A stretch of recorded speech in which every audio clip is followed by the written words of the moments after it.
Suci.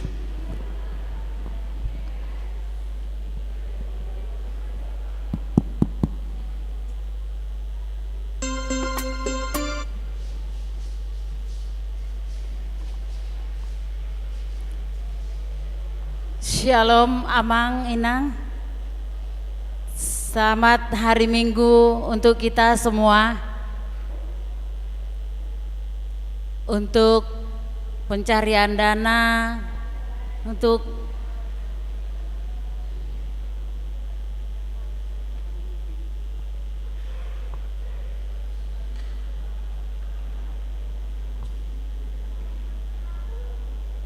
Omna Pakainang sian inahana imana mencari dana lautu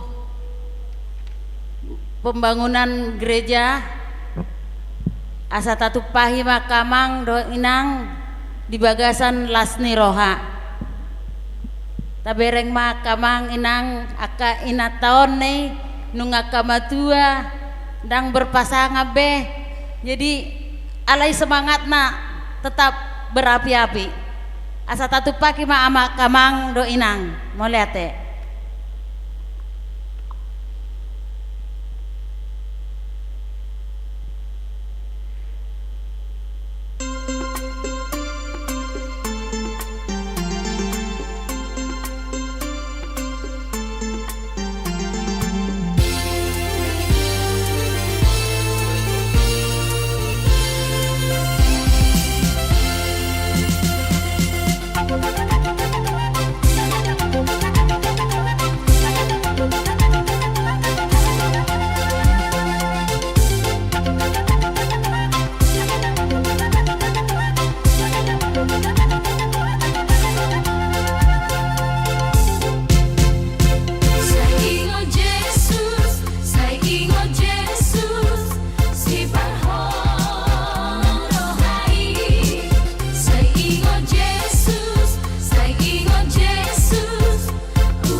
Moliatema di panupahin mua panupakyo muna akamang inang sayang giat matutu di panupakyo muna lam tudengganna huriata tujuluanon moliatema.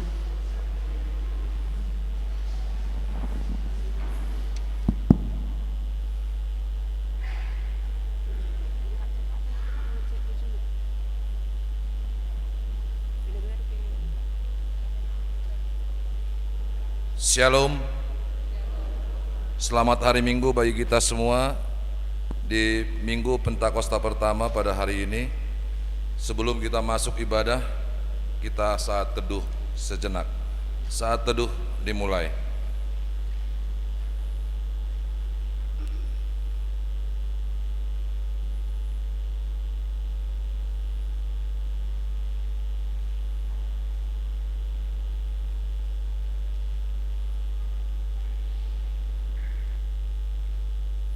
Selesai. Kita angkat pujian, kita bernyanyi dari buku nyanyian HKBP nomor 462.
Di dalam nama Allah Bapa dan nama anaknya Tuhan Yesus Kristus dan nama Roh Kudus yang menciptakan langit dan bumi. Amin. Demikianlah firman Tuhan Allah. Kamu akan kuberikan hati yang baru dan roh yang baru di dalam batinmu, dan aku akan menjauhkan dari tubuhmu hati yang keras, dan kuberikan kepadamu hati yang taat. Rohku akan kuberikan diam di dalam batinmu, dan aku akan membuat kamu hidup menurut segala ketetapanku, dan tetap berpegang pada peraturan-peraturanku dan melakukannya. Haleluya.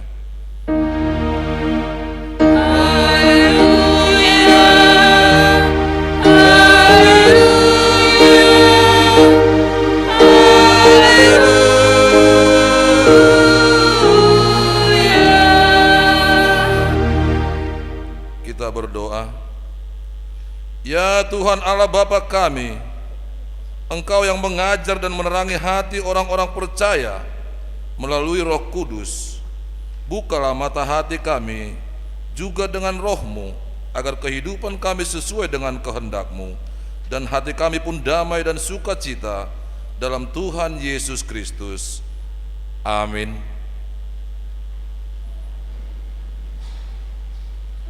Kita bernyanyi.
Marilah kita mendengar hukum Tuhan pada hari Pentakosta pertama ini, tertulis di dalam kitab Mazmur 2 ayat yang ke-11. Demikian firman Tuhan. Beribadahlah kepada Tuhan dengan takut dan ciumlah kakinya dengan gemetar. Demikian hukum Tuhan. Marilah kita memohon kekuatan kepada Tuhan untuk melakukan yang sesuai dengan hukum-Nya. Ya Tuhan Allah, kuatkanlah kami untuk melakukan yang sesuai dengan hukum-Mu. Amin. Kita bernyanyi.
marilah kita merendahkan diri di hadapan Tuhan untuk mengaku dosa-dosa kita. Kita berdoa. Ya Allah kami yang di surga, Engkau mengampuni dosa kami orang yang hina dan tercela ini di dalam anak kesayangan-Mu. Kasihanilah kami orang yang berduka cita yang berdosa ini. Nyatakanlah di dalam hati dan jiwa kami ini akan kemampuan segala dosa dan kesalahan kami itu. Karuniakanlah Roh Kudus bagi kami untuk memberi kekuatan dan ketetapan hati, supaya iman kami tidak tergoyahkan. Bimbing dan ajarlah kami ya Tuhan, agar kami benar-benar dan sungguh-sungguh menyerahkan diri, hati dan jiwa kami kepadamu saja sebagai korban yang hidup dan kudus, oleh sebab anakmu Yesus Kristus Tuhan kami. Amin. Marilah kita mendengar janji Tuhan tentang pengampunan dosa. Siapakah yang akan menggugat orang-orang pilihan Allah? Allah yang membenarkan mereka. Siapakah yang akan menghukum mereka? Yesus Kristus Yesus yang telah mati, bahkan lebih lagi yang telah bangkit, yang juga duduk di sebelah kanan Allah, yang malah menjadi pembela bagi kita. Kemuliaan bagi Allah di tempat yang maha tinggi. Amin. Kita bernyanyi.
Marilah kita mendengar firman Tuhan.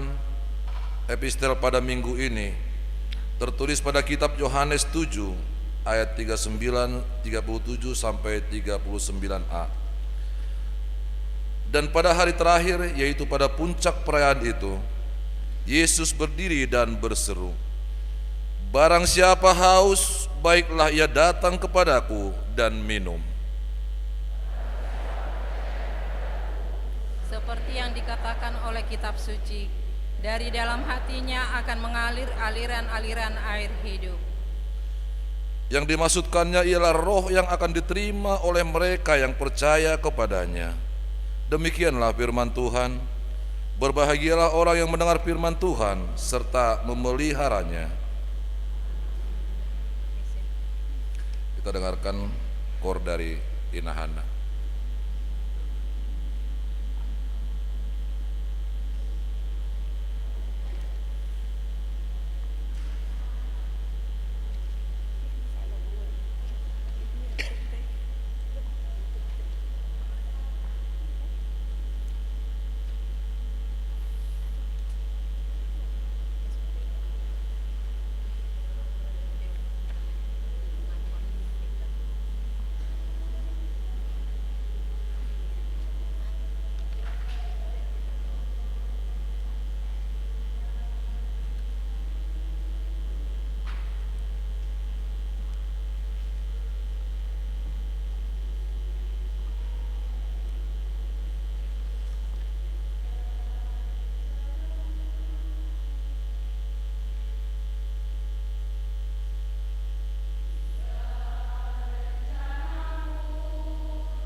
Kita bernyanyi.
Marilah kita mengaku iman kepercayaan kita sebagaimana teman-teman seiman di seluruh dunia kita bersama-sama mengucapkannya.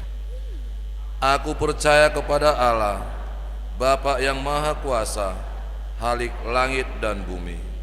Aku percaya kepada Yesus Kristus, Anaknya yang tunggal Tuhan kita, yang dikandung daripada Roh Kudus, lahir dari anak darah Maria, yang menderita sengsara di bawah pemerintahan Pontius Pilatus, disalibkan, mati dan dikuburkan, yang turun ke dalam kerajaan maut, pada hari yang ketiga bangkit pula dari antara orang mati, naik ke surga, duduk di sebelah kanan Allah, Bapa yang Maha Kuasa. Dari sana akan datang kelak untuk menghakimi orang yang hidup dan yang mati. Aku percaya kepada Roh Kudus dan adanya satu gereja yang kudus, persekutuan orang kudus, pengampunan dosa, kebangkitan daging, dan hidup yang kekal. Amin. Kita dengarkan persembahan pujian dari Ina Deborah.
Marilah kita dengarkan warta jemaat pada minggu kita hari ini.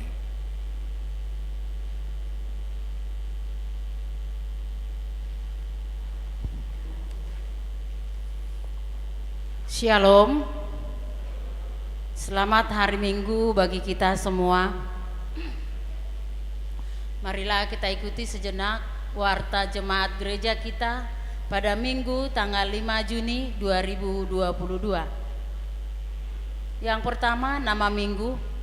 Nama minggu kita hari ini Minggu Pentakosta pertama. Topik minggu, hidup dalam roh Tuhan. Yang kedua, ibadah sekolah minggu. Kebaktian sekolah minggu dilaksanakan secara virtual melalui Zoom mulai pukul 13 WIB. Mulai hari Minggu tanggal 12 Juni 2022 diadakan kebaktian sekolah minggu secara tatap muka di gereja mulai pukul 7.30 WIB. Dan di hari Minggu yang akan datang diadakan kebaktian sekaligus Minggu Ceria Sekolah Minggu. Yang ketiga, kelompok sektor dan yang mengisi KOR di Minggu tanggal 12 Juni 2022. Yang pertama, pada pukul 7.30, sektor Betani, Galatia, Filipi, Kanaan. Dan yang mengisi KOR, Ina Hana, Ina Deborah, ama Jericho. Yang kedua, pada pukul 10 WIB, sektor Nazaret, Judea, Efesus dan Bethlehem. Yang mengisi KOR, Ina Esther, ama Shalom dan NHKBP. Pada pukul 15 WIB, sektor Sion, Roma, Kolose dan Korintus. Yang mengisi KOR, Ina Kamis, ama Huria dan remaja. Yang keempat, kebaktian sektor. Pada hari Selasa tanggal 7 Juni, sektor Nazaret di rumah keluarga UM Raja Guguk, Inang Boru Sinaga. Alamat Kampung Babakan, Pekapuran, RT 7 RW 4 nomor 25, Kelurahan Curug. Judea di rumah keluarga Situa RH Sagala, Inang Borumani Huruk. Alamat Jalan Benda nomor 30 RT 5 RW 15, Kelurahan Sukamaju Baru.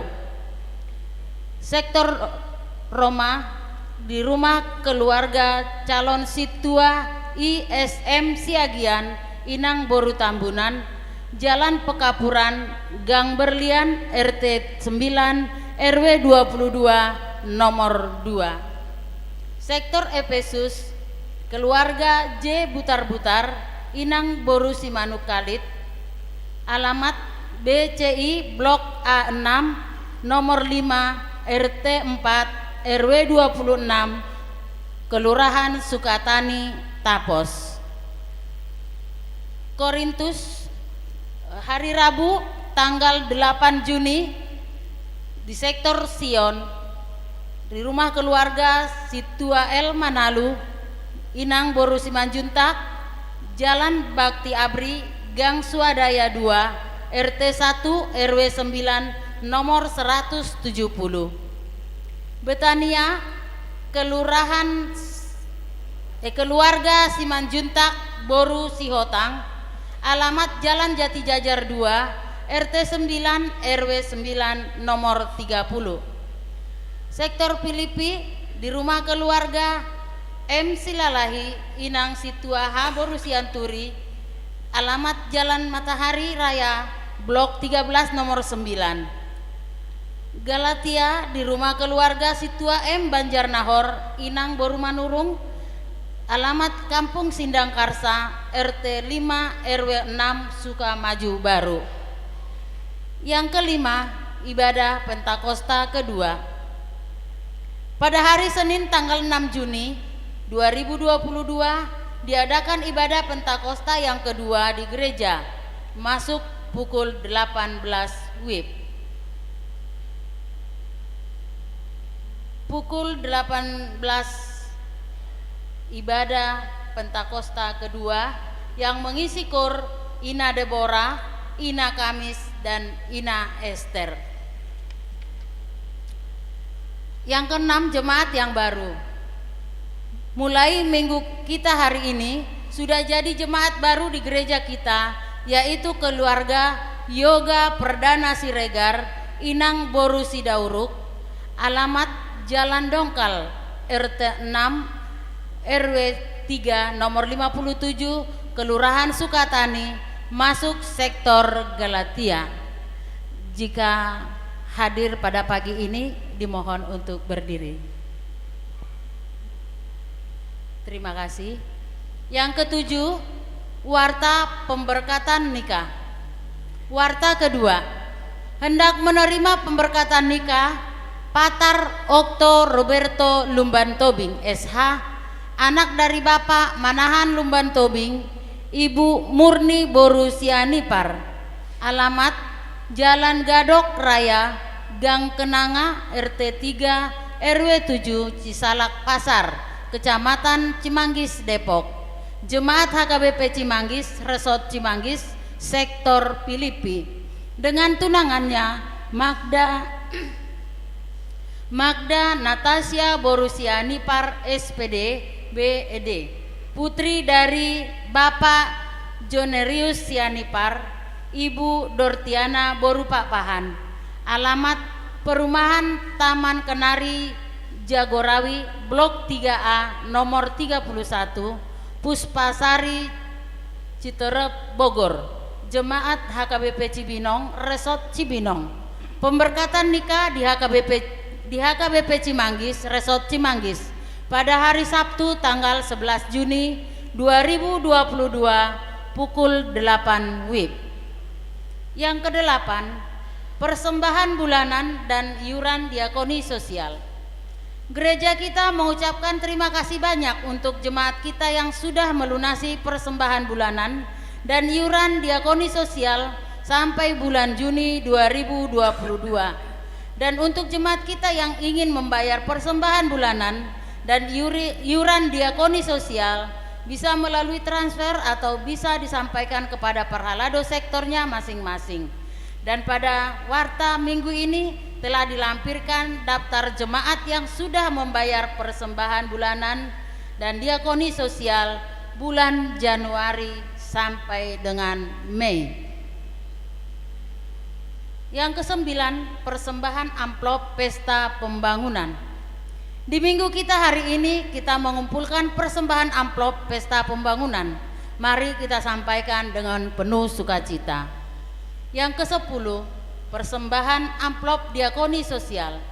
Di hari Minggu tanggal 12 Juni 2022 kita mengumpulkan persembahan amplop diakoni sosial. Yang ke-11, peneguhan CD. Peneguhan CD untuk pelajar CD angkatan tahun 2021-2022 diadakan di tanggal 26 Juni 2022. Ujian tulisan tanggal 12 Juni 2022. Ujian lisan bersama dengan orang tua tanggal 15 Juni 2022. Retreat pelajar CD tanggal 22 sampai dengan 24 Juni 2022. Yang ke-12, kegiatan Pesta Pembangunan Huria. Kegiatan Pesta Pembangunan Huria di minggu kita hari ini yaitu penampilan dari Ina Hana di pukul 7.30 WIB dan remaja di pukul 10 WIB.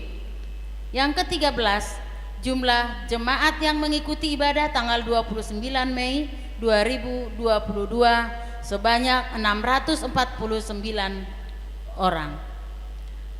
Yang ke-14, jemaat yang berulang tahun. Ulang tahun kelahiran sejumlah 36 orang, ulang tahun pernikahan 2 kepala keluarga. Pendeta dan majelis HKBP Cimanggis menyampaikan selamat ulang tahun dan ulang tahun kelahiran dan pernikahan periode tanggal 30 Mei sampai dengan tanggal 5 Juni 2022. Firman Tuhan yang menyempurnakan sukacita mereka tertulis di dalam Amsal pasal 3 ayat yang ke-16, umur panjang ada di tangan kanannya, di tangan kirinya kekayaan dan kehormatan. Yang ke-15, persembahan bulanan atau tahunan. Jemaat yang memberikan persembahan bulanan atau tahunan minggu ini sebanyak 12 kepala keluarga sejumlah Rp2.150.000. Yang ke-16, persembahan iuran diakoni sosial. Jemaat yang memberikan persembahan iuran diakoni sosial minggu ini sebanyak 14 kepala keluarga dan sejumlah Rp1.350.000. Yang ke-17, keuangan gereja. Huria sebanyak Rp13.521.000, pembangunan Rp2.336.000, pusat Rp1.384.000, amplop distrik sebanyak Rp3.378.000 dengan jumlah Rp20.619.000. Jika ada persembahan yang tidak tercantum dalam warta, mohon diinformasikan kepada majelis untuk diperbaiki pada minggu berikutnya. Demikian warta jemaat minggu ini. Tuhan memberkati persembahan umatnya untuk kemuliaan namanya. Amin.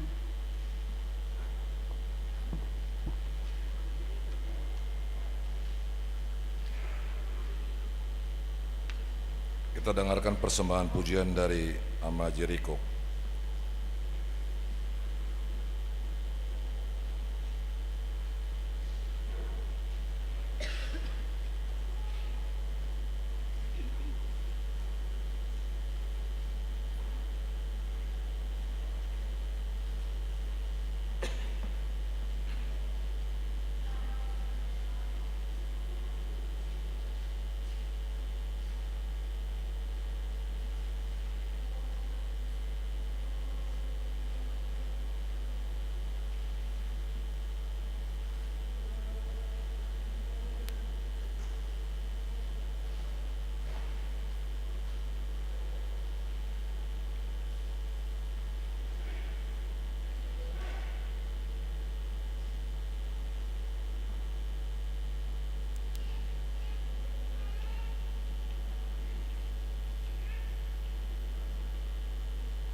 Kita bernyanyi sambil mengumpulkan persembahan 1A dan 1B.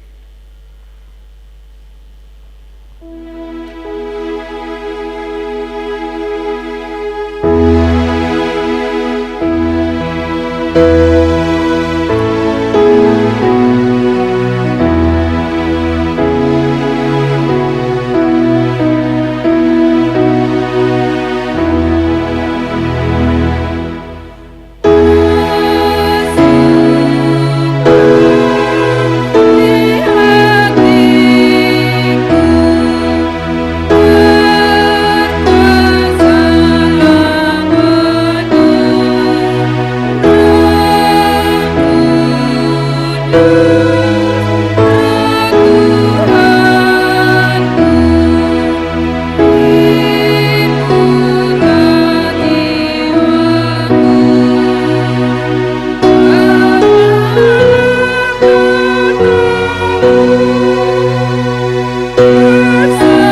damai sejahtera Allah yang melampaui segala akal, itulah kiranya yang memelihara hati dan pikiranmu di dalam Kristus Yesus Tuhan kita.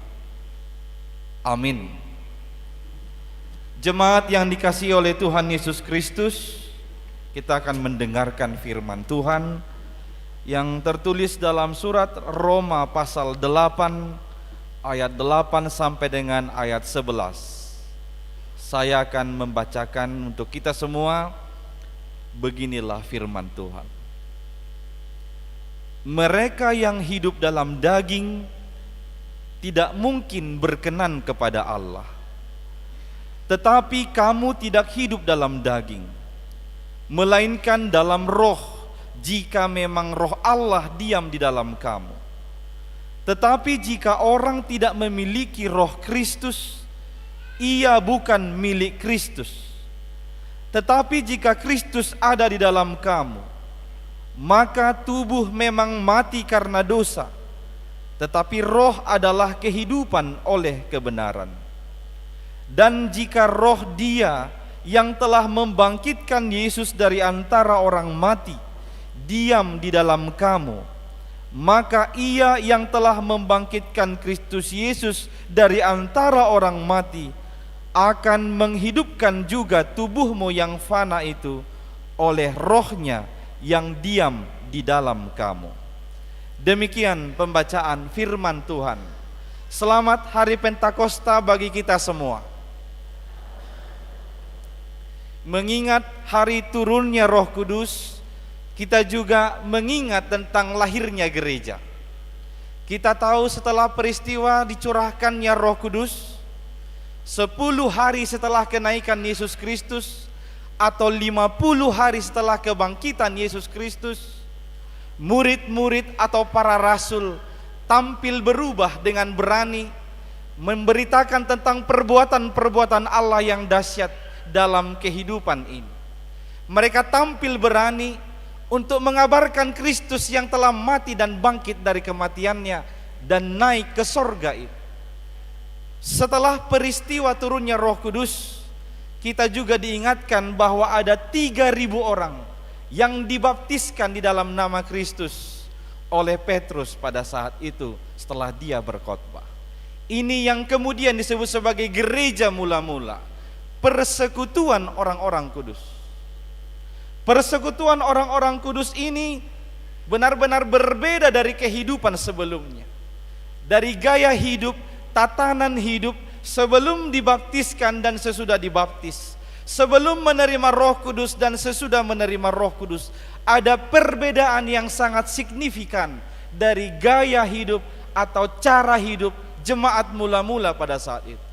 Disebutkan dalam Kisah Rasul pasal 3, mereka bertekun dalam doa, mereka bertekun dalam persekutuan, mereka berganti-ganti di rumah yang satu, di rumah yang lainnya untuk berdoa bersama, memecahkan roti bersama, dan mereka berusaha untuk bersatu senantiasa. Dan satu hal yang paling besar dalam gaya hidup mereka pada saat itu adalah harta saya adalah harta bersama. Itu adalah gaya hidup yang baru setelah menerima Roh Kudus, setelah mendapatkan pencurahan Roh Kudus. Saudara-saudari yang dikasihi Kristus, kita semua yang hadir ini adalah orang-orang yang sudah diperbaharui di dalam Roh Kudus. Bagaimana dengan kita? Gaya hidup yang baru apa yang telah kita tampilkan selama ini? Tatanan atau cara hidup yang bagaimana yang kita tunjukkan selama ini sebagai bukti bahwa kita ini adalah orang-orang yang sudah dipenuhi oleh Roh Kudus atau Roh Allah sendiri. Menurut Paulus, paling tidak ada 2 kehendak di dalam diri seseorang. Yang pertama adalah keinginan daging, yang kedua adalah keinginan roh. Ini selalu berlawanan dalam diri atau kehidupan seseorang, pribadi lepas pribadi. Keinginan daging ini adalah keinginan yang berusaha untuk memenuhi hasrat atau nafsunya sendiri, meski itu bertentangan dengan kehendak Tuhan. Maka ini lebih ke keegoisan.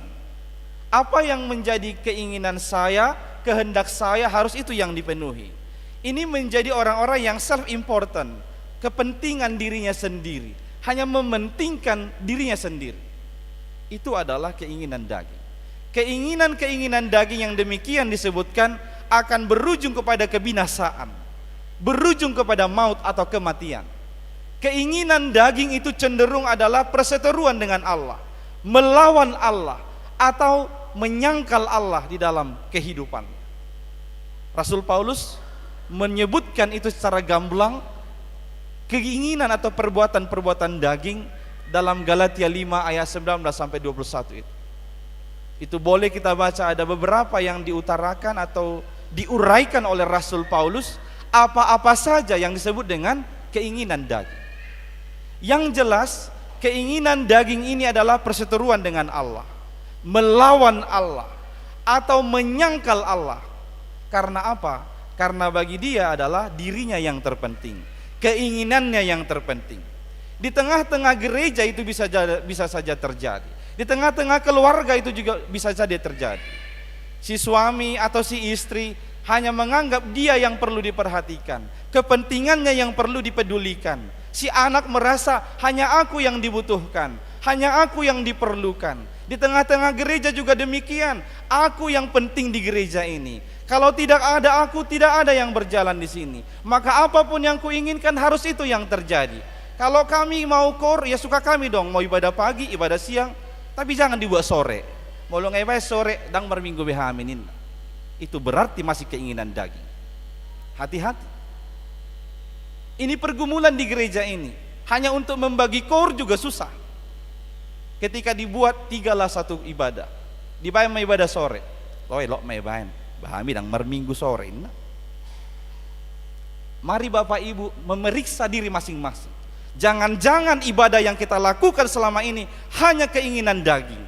Remaja pemuda berkata, "Mang, tidak enak di gereja HKBP Cimanggis beribadah." Jangan-jangan yang mereka mau penuhi adalah hasrat keinginan pribadi, keinginan daging, hanya untuk membutuhi keinginan daging. Sekali lagi, keinginan daging akan berujung kepada maut dan kebinasaan. Keinginan daging adalah perseteruan dengan Tuhan Allah, menyangkal Allah di dalam kehidupan. Kehendak yang kedua disebutkan Rasul Paulus adalah keinginan roh, hidup yang dipimpin oleh roh. Ini adalah keinginan yang berusaha melakukan kehendak Tuhan meskipun itu tidak memenuhi keinginan diri kita sendiri. Apa yang diinginkan Tuhan itu menjadi prioritas dalam dirinya, meski itu akan mengorbankan dirinya atau mencelakakan dirinya atau membatalkan keinginannya. Contoh nyata yang boleh saya angkat dari Alkitab, kita ingat cerita tentang Yesus Kristus yang berdoa di Taman Getsemani. Pada saat itu pun seorang Yesus berjuang melawan antara keinginan roh dan keinginan daging. Sampai 3 kali Yesus berdoa di Taman Getsemani, "Ya Tuhan, ambillah cawan ini." Kata Tuhan Yesus, itu adalah datang dari keinginan daging, karena dia tahu di depannya akan ada penderitaan. Dia bergumul pada saat itu. Yesus berdoa, menangis, meneteskan air mata, darah pada saat itu. Mungkin pembuluh darahnya pecah, memikirkan apa penderitaan yang harus dialaminya, dihadapinya. Tapi dia lebih memilih, Tuhan, kehendak-Mu lah yang terjadi, jangan kehendak. Mengikuti keinginan roh, pimpinan roh, itu bisa mengorbankan diri kita sendiri, membuat kita kesulitan dalam kehidupan ini untuk mencukupkan keinginan atau hasrat pribadi kita. Inilah perbedaan keinginan daging dan keinginan roh. Di mana posisi kita sekarang? Di mana posisi orang-orang percaya? Rasul Paulus dengan tegas mengatakan dalam nats pada hari ini, di ayat 9a, dia langsung mengunci dengan tegas berkata, "Tetapi kamu tidak hidup dalam daging." Kita orang-orang yang sudah dibaptis disebutkan di ayat 9a, "Tetapi kamu tidak hidup dalam daging." Maka tidak ada alasan lagi. Kita harus senantiasa hidup di dalam pimpinan roh, hidup dalam roh, atau hidup dipenuhi oleh Roh Kudus. Hiduplah dalam roh Allah, Itu menjadi topik Pentakosta pertama pada hari ini. Hiduplah dalam roh Allah. Karena apa? Karena Roh Kudus atau roh Allah itu bisa membuat kita paling tidak 3 hal di bawah ini. Yang pertama, Roh Kudus bisa membuat kita berkenan kepada Allah.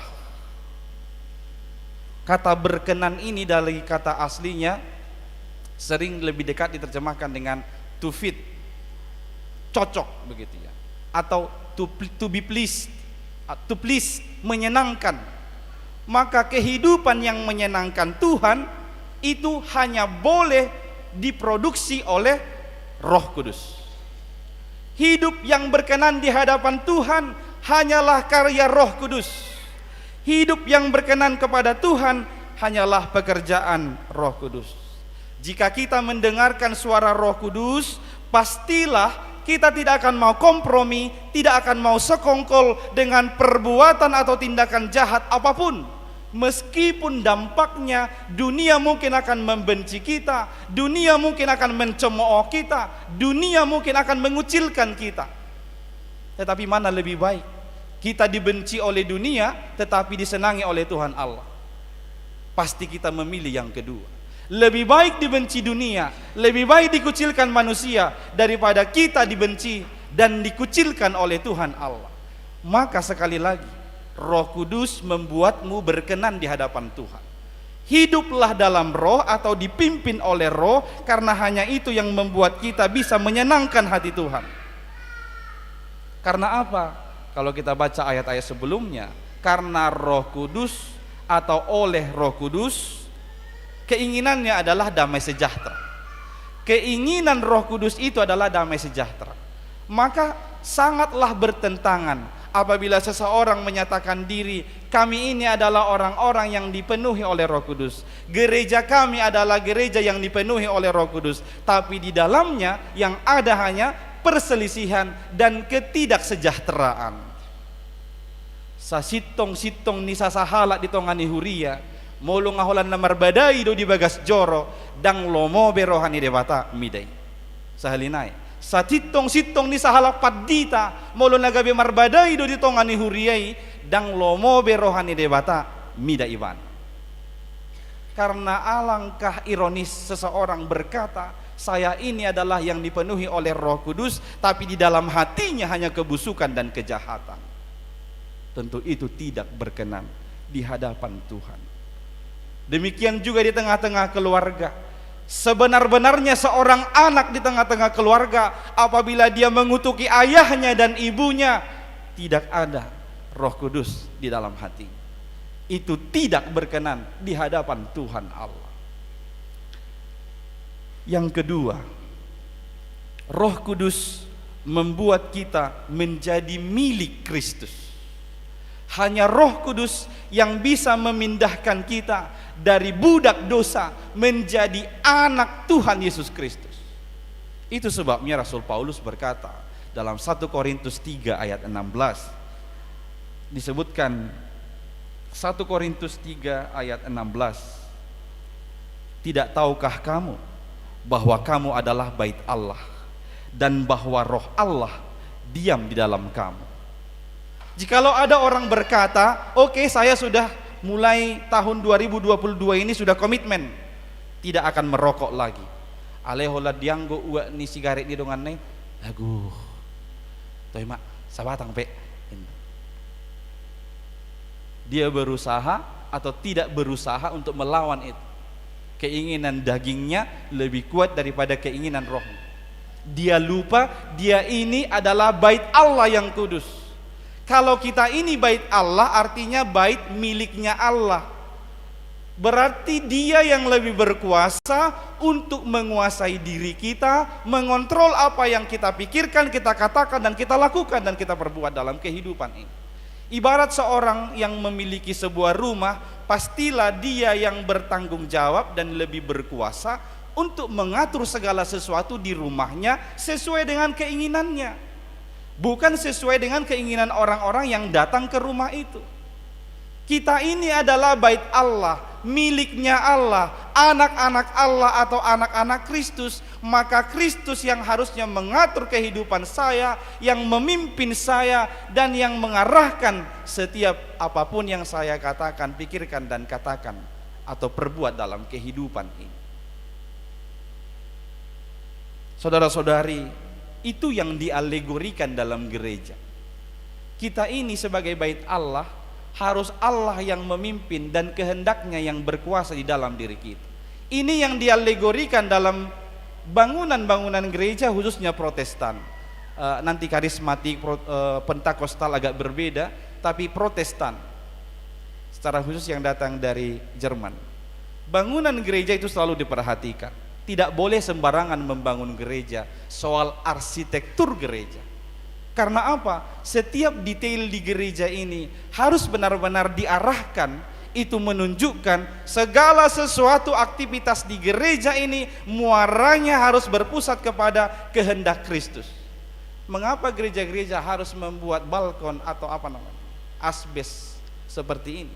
Kalau tidak seperti ini, itu bukan tanpa alasan. Ada orang yang membuat gereja, saya sebut tadi di aula, ini asbesnya itu rata seperti rumah begitu atau hall. Tapi gereja berbeda, selalu diupayakan ini asbes itu harus mengerucut ke atas. Kalau gereja-gereja asli yang dibawa dari Jerman, itu mulai dari pintu masuk, daun pintu itu diarahkan dia mengerucut ke atas. Kemudian kursi ini juga sisi-sisi kiri dan kanan itu selalu diupayakan mengerucut ke atas. Altar di depan ini juga selalu didesain untuk membuat hal yang menunjukkan mengerucut ke atas. Semua itu adalah simbol yang mau menunjukkan segala aktivitas yang terjadi di dalam rumah Allah, di dalam gereja ini harus benar-benar muaranya berpusat kepada Allah. Kehendak Allah lah yang harus terjadi di tengah-tengah persekutuan itu, bukan kehendak orang-orang yang datang ke gereja itu, bukan kehendak pendetanya, bukan kehendak perhaladonya, tapi kehendak Tuhan yang harus berkuasa atau terjadi di tengah-tengah gereja itu. Setiap aktivitas, setiap ibadah, setiap pelayanan. Kemudian disebutkan ketika Roh Kudus membuat kita menjadi milik Kristus, kita disebut sebagai anak-anak Allah di ayat 14. Di lanjutan dari teks kita pada hari ini, di ayat 14 disebutkan semua orang yang dipimpin Roh Allah adalah anak Allah. Orang-orang yang menyatakan dirinya dipimpin oleh Roh Allah adalah anak-anak Allah. Kata dipimpin di situ dari kata aslinya ago dalam bahasa Yunani. Ago itu artinya dituntun senantiasa. Jadi apapun yang menjadi pergerakannya itu berawal atau berasal dari tuntunan sang Bapa. Bagaikan seorang anak yang menatang anaknya yang di bawah 5 tahun. Pasti si anak akan mengikuti tuntunan si ayah atau si ibu itu. Dia tidak bisa mandiri untuk bergerak kemana yang dia suka, harus mengikuti. Demikianlah sebagai anak Allah, kita dipimpin oleh Roh Allah dalam setiap tindakan dan perkataan kita di tengah-tengah kehidupan ini. Yang ketiga, ini yang terakhir, Roh Kudus menghidupkan kita. Di ayat 11 itu dengan gamblang disampaikan oleh Rasul Paulus, dan jika roh Dia yang telah membangkitkan Yesus dari antara orang mati diam di dalam kamu, maka Ia yang telah membangkitkan Kristus Yesus dari antara orang mati akan menghidupkan juga tubuhmu yang fana itu oleh Roh-Nya yang diam di dalam kamu. Roh Kudus itu sering diterjemahkan dengan dunamos. Dari dunamos ini lahir istilah dinamo. Dinamo itu fungsinya untuk menggerakkan sebuah mesin. Maka Roh Kudus itu berusaha untuk menggerakkan kehidupan kita, berjalan di jalan yang Dia kehendaki, supaya kita sampai kepada kehidupan yang benar dan kekal yang dijanjikan oleh Tuhan Allah. Hanya Roh Kudus yang bisa menggerakkan kita. Ketika di dunia ini ada banyak tuntunan atau penuntun hidup, penuntun arah, kita bisa menggunakan kompas, menggunakan Google Maps, semua itu terbatas. Kompas dan Google Maps pun pernah membuat kita tersesat, masuk ke gang buntu. Tetapi Roh Kudus tidak. Maps atau Google Maps dan kompas itu hanya menunjukkan arah kemana kita harus berjalan. Kalau kita buka Google Maps, kalau kita nggak bergerak, kita nggak sampai ke tujuan. Tapi Roh Kudus berbeda, dia menunjuk arah, tapi sekaligus dia menggerakkan kita untuk melakukan suatu hal yang sesuai dengan kehendak Tuhan, untuk tidak melakukan hal-hal yang bertentangan dengan kehendak Tuhan. Ini yang saya utarakan di dalam PA kategorial AMA atau INA, bahwa Roh Kudus itu senantiasa berbicara melalui hati nurani kita. Molodang marlubuk betarotok muna merge busak kainang oras mak. Berarti nong merge bus do diulah musa deling no. Molodang marlubuk betarotok muna kaamang laho mangulahu nakaulau najat. Berarti nong somal do hita mangulahon. Tod dini debata mama kulingi hita sian bagasar roha bagasanon mangaraho kita on ulahon on unang on daung on ido. Songoni mato di mangajar-ajari hita ganu pari tonga-tonga ngulut, maka kita harus senantiasa dengar-dengaran dengan suara hati nurani kita, karena Allah menuntun kita dari sana. Sekali lagi, Roh Kudus tidak hanya memberikan arah, tapi dia menggerakkan kita supaya kita bisa sampai ke tujuan atau kepada kehidupan yang benar dan yang kekal tadi. Kita tahu dengan turunnya Roh Kudus, kita sadar bahwa Allah senantiasa beserta dengan kita. Pada zaman Perjanjian Lama, orang-orang Israel merasa Allah datang bersama-sama dengan mereka hanya dengan simbol, pada siang hari ada tiang awan, pada malam hari ada tiang api. Pada zaman Yesus, orang-orang merasa bahwa Allah beserta dengan dia ketika dia melihat Yesus itu ada di sampingnya. Pada zaman Perjanjian Baru dan kekristenan hingga pada saat ini, kita tahu Tuhan itu beserta dengan kita adalah dalam rohnya atau Roh Kudus. Roh Kudus beserta dengan kita, sudah menembus batas. Dimanapun kau berada, dimanapun engkau tinggal, kemanapun engkau pergi, Roh Allah bisa bersama-sama dengan engkau. Karena roh, ruah itu adalah angin yang menembus batas. Bahkan hati yang keras juga bisa dimasuki oleh Roh Allah. Maka sekali lagi, hiduplah dalam roh dan biarlah engkau senantiasa dipimpin oleh Roh Allah. Amin. Kita berdoa. Terima kasih ya Tuhan Allah kami, karena pencurahan Roh Kudus-Mu bagi kami, sehingga kami dapat mengerti apa yang Engkau inginkan dalam kehidupan kami demi kemuliaan nama-Mu dan melaksanakan kehendak-Mu.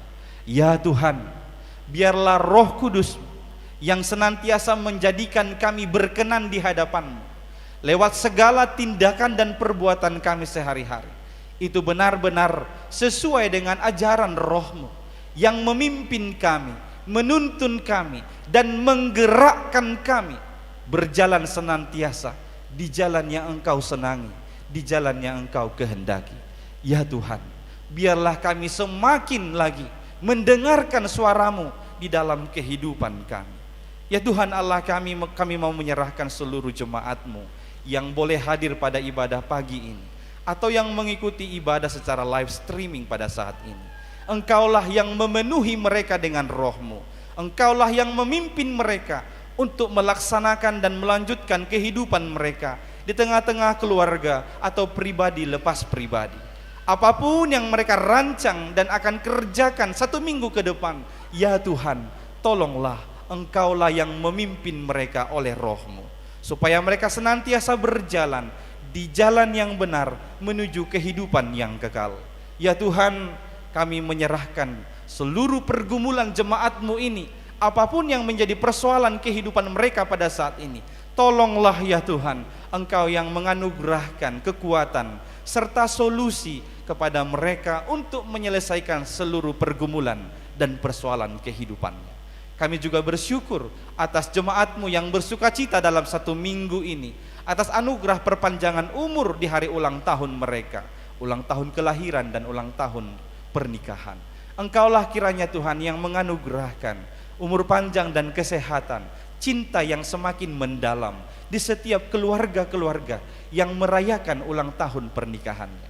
Apapun yang mereka impikan di tahun ini, kiranya Engkau berkenan untuk menyatakan itu di hadapan mereka. Ya Tuhan, kami juga berdoa bagi seluruh anak-anak jemaat-Mu secara khusus Tuhan yang akan mengikuti ujian-ujian akhir di minggu ini dan di minggu yang akan datang. Engkau yang menganugerahkan hikmat pengetahuan kepada seluruh anak-anak jemaat-Mu supaya mereka dapat mengikuti setiap ujiannya dengan baik. Inilah kami, kiranya Engkau yang menguasai hidup kami oleh Roh-Mu dalam Kristus Yesus Tuhan kami. Amin. Kita bernyanyi sembari menyerahkan persembahan ke Zending HKBP dan juga amplop pembangunan gereja.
marilah kita berdoa untuk menyerahkan persembahan kita kepada Tuhan.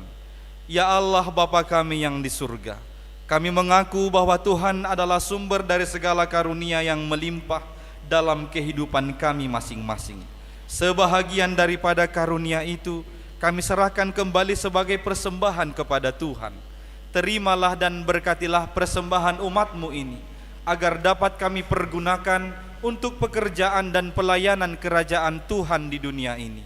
Bukalah hati kami untuk mengenal betapa banyak berkat dan karunia yang kami peroleh dari Tuhan, supaya kami senantiasa bersyukur kepadamu di dalam nama Yesus Kristus Tuhan kami. Amin.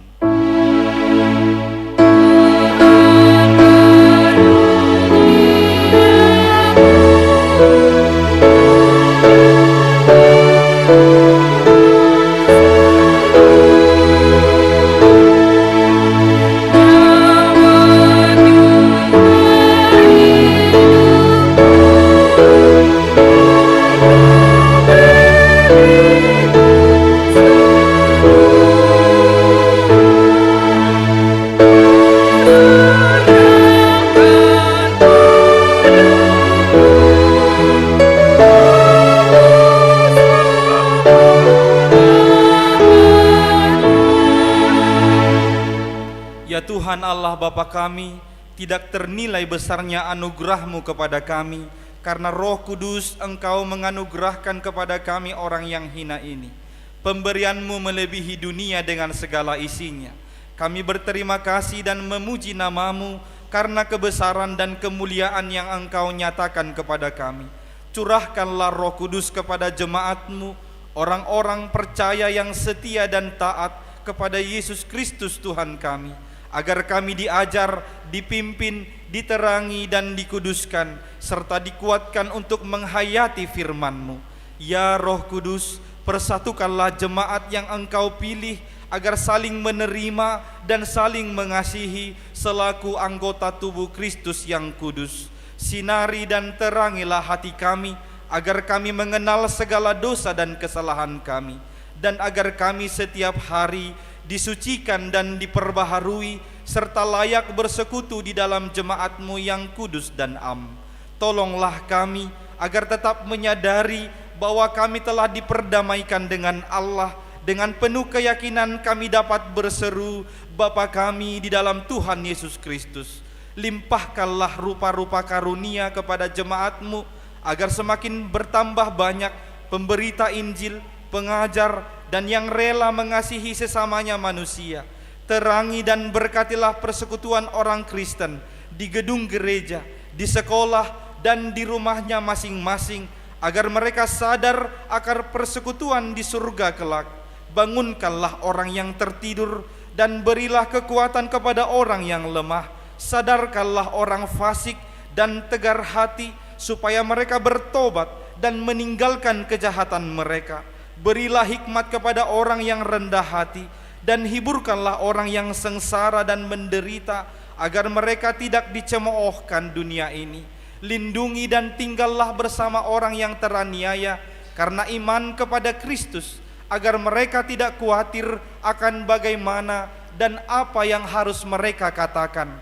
Bimbinglah pemerintah, penguasa dan raja, agar mereka bertindak adil dan takut akan hari penghakiman-Mu kelak.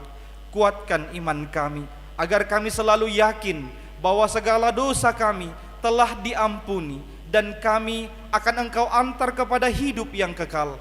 Teguhkanlah pengharapan yang hidup di hati kami, agar kami yakin bahwa walaupun sesudah kulit tubuh ini sangat rusak, tanpa daging pun kami akan melihat Allah yang membangkitkan kami kembali dalam Yesus Kristus Tuhan kami.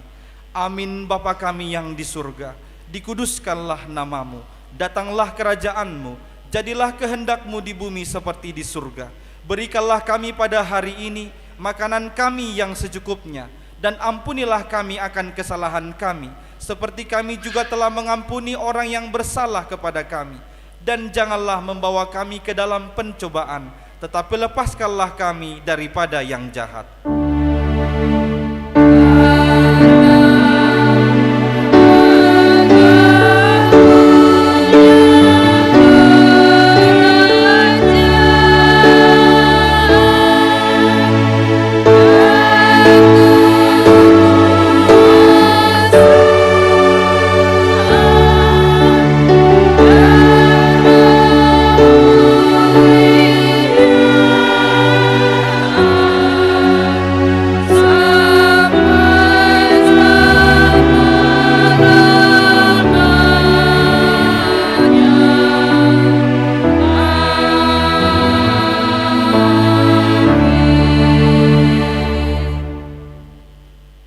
Tuhan memberkati engkau dan melindungi engkau.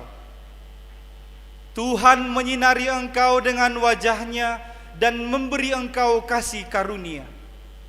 Tuhan menghadapkan wajah-Nya kepadamu dan memberi engkau damai sejahtera.